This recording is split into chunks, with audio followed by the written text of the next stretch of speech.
آج کی پلے لکھی ہے سال مرادہ مکہ۔ آج میں آپ کے سامنے ایک عظیم خاتون کے بارے میں بات کرنا چاہتی ہوں جن کا نام سالمرادہ مکہ ہے۔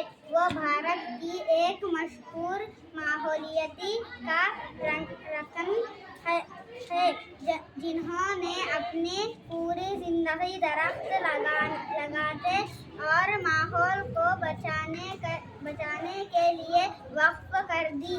سالمرادہ مکہ کا تعلق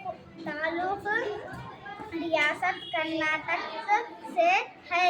انہوں نے اپنے شوہر کے ساتھ مل کر سڑک کے کنارے تقریباً 385 برگد کے درخت لگائے اور ان کی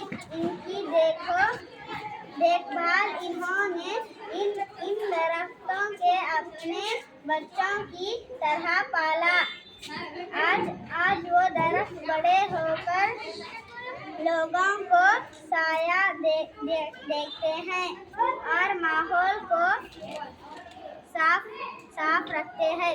ان کی محنت اور لگن کو دیکھتے ہوئے حکومت ہند نے انہیں پدم شری سے بھی نوازا۔ یہ اعزاز ان کی محنت اور ماحول سے محبت کا ثبوت ہے۔